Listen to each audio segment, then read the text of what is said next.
Intermediate COCOMO model.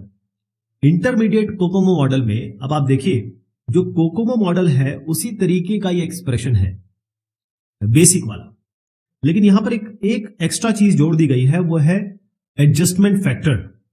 ये क्या है मैं भी आपको बताता हूं। पहले आप देखिए कि जो इक्वेशन है, बेसिक इक्वेशन, वो वैसी ही यूज हुई है जो हम बेसिक में यूज करते हैं, लेकिन 15 हमारे पास ये कॉस्ट ड्राइवर्स है।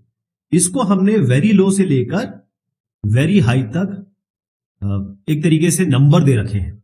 ये जो आए हैं सारे एम्पेरिकली हैं, सालों साल के प्रोजेक्ट से निकाले गए हैं। इससे हमें पता चलेगा कितना एफर्ट मल्टीप्लायर है, और यहीं से हमको एफर्ट एडजस्टमेंट फैक्टर निकल के आएगा, जो कि EAF मैं कह रहा हूं।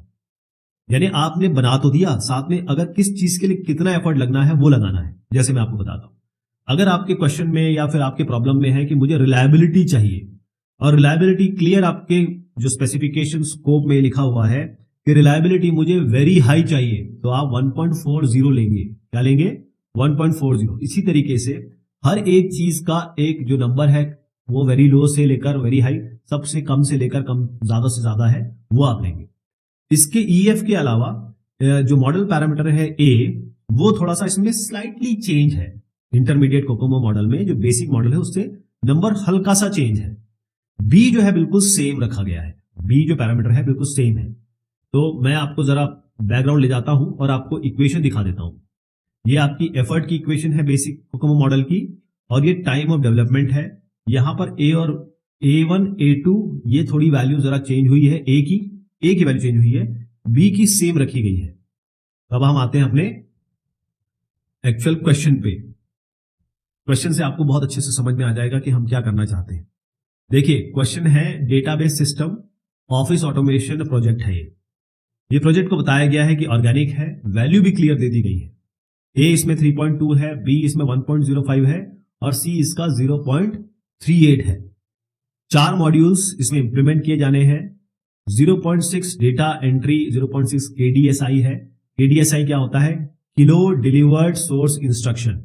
ऐसी डेटा अपडेट के लिए नंबर बताया गया है। Query, report generator, system size, सबके लिए नंबर बताया गया है। अब आप देखिए, यहां पर आपकी कॉस्ट ड्राइवर्स जो एफर्ट है वो भी यहां बताया गया है। इसका मतलब यह है कॉम्प्लेक्सिटी, इस प्रोजेक्ट के लिए कॉम्प्लेक्सिटी हमको चाहिए, कि क्वेश्चन चल रहा है अभी तक, कॉम्प्लेक्सिटी चाहिए हाई, स्टोरेज इसके लिए बहुत हाई चाहिए, एक्सपीरियंस लो चल सकता है, प्रोग्रामिंग या प्रोग्रामर क्लब कैपेबिलिटी लो चाहिए। अब वो जो मैंने आपको एक टेबल दिखाया था, उसमें जो वैल्यूज है कॉम्प्लेक्सिटी के हिसाब से, आप हाई कॉम्प्लेक्सिटी जहां हाई चाहिए उसके नीचे जो नंबर होगा वो ले लेंगे। स्टोरेज 1.06, एक्सपीरियंस 1.13 और प्रोग्रामिंग कैपेबिलिटीज 1.17। अब आप आइए आपके एक्सप्रेशन पे। एक्सप्रेशन क्या है? ये है E equals A KLOC to the power B into EAF। ये एडजस्टमेंट फैक्टर है, एफर्ट एडजस्टमेंट फैक्टर। अब A और B हम इसमें क्या लेने वाले हैं वो ध्यान से देखिए। ये जो A है इसमें वो बेसिक वाले से थोड़ा सा अंतर है, B बिल्कुल सेम रखा गया है। चलिए एक एक करके वैल्यूज निकालते हैं। आपका जो टाइम है जब आप निकालेंगे, क्योंकि ये तो आपके एफर्ट हो गया, टाइम के लिए एक्सप्रेशन ये रहेगा।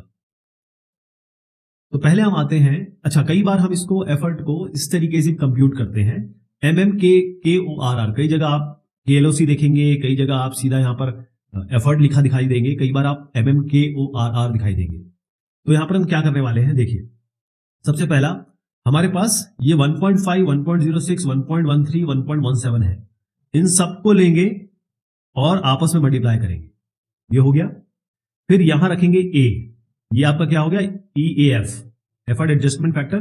जितने भी हैं इन सबको मल्टीप्लाई कर दीजिए और यहां रख दीजिए। ये पहला हो गया पार्ट।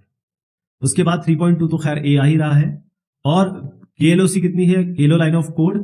देखिए सिस्टम साइज आपका पूरा ये बताया जा रहा है 3, कितना बताया जा रहा है? 3 KDSI है ना। तो यहां पर आप रखेंगे 3, KLOC में क्या रखेंगे? 3, और B पावर क्या है? B पावर आपको उठानी है 1.05। यहां पे आ जाइए आप, क्योंकि ये आपका जो प्रोजेक्ट है वो ऑर्गेनिक है। तो ऑर्गेनिक में आप ये क्या करेंगे?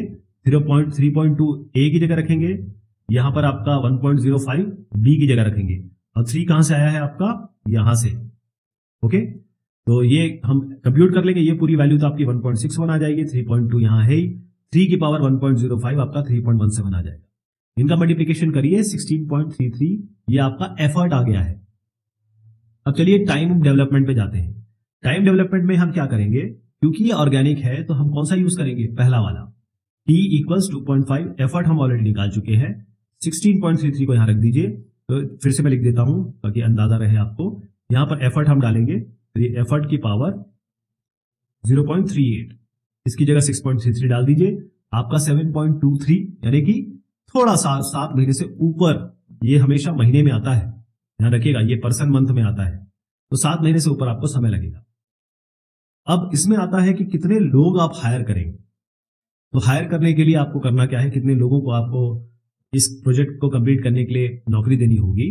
तो आपको सीधा ये करना है कि जो आपका पर्सन मंथ है, देखिए पर्सन मंथ ये हो गया, डिवाइडेड बाय ये मंथ में आ रहा है, तो मंथ से डिवाइड करेंगे तो पर्सन्स आ जाएंगे। तो आपको 16.33 को भाग देना है, डिवाइड करना है 7.23 से 2.26। आप 2 से 3 मेंबर आप रख सकते हैं, इसमें 3 टीम मेंबर अंदाजे से चाहिए होंगे।